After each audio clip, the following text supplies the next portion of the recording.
Luyo sa pagsaka sa kaso sa COVID-19 sa National Capital Region ug sa hulga sa Omicron variant. Bisan wala pay restriction sa mga mosulod sa Davao City. Gihisgutan na sa Davao City LGU ang pagpatuman og safety measures.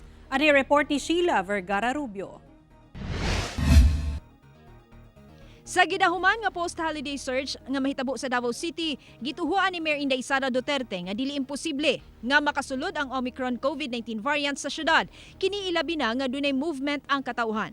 Sa pagkakaron sangnit anaa sa alert level 2 ang syudad, padayon nga walay restrictions nga ipatuman sangnit ang nakalatag nga IATF rules ang ipatuman sa syudad.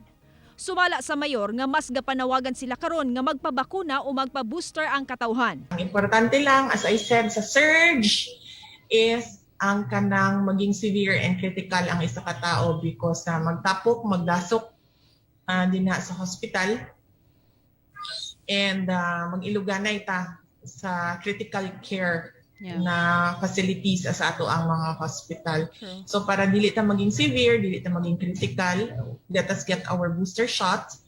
Sa karon, walay restrictions o wala pay test before travel nga ginapatuman sa mga mosulod sa syudad nga domestic traveler. Gawas lamang kung gikan international flights nga duna usay ginasunod nga IATF guidelines.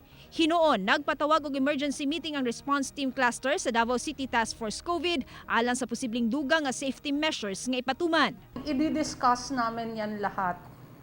Oo, but then wala pa din kasing advisory from IATF kung we follow.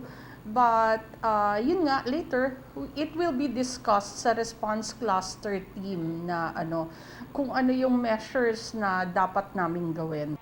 Thermal scanning o pagsusi sa mga sintomas sa COVID ang sagad ginahimo ngadto sa mga moabot nga pasahero. Inaantay din natin yung integration, yung maayos yung ating SDQR na nakapasok na yung ating mga vaxcerts doon, 'di ba?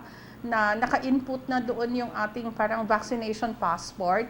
Kauban si Melchor Awing sa kamera. Ako si Sheila Vergara Rubio para sa One Mindanao.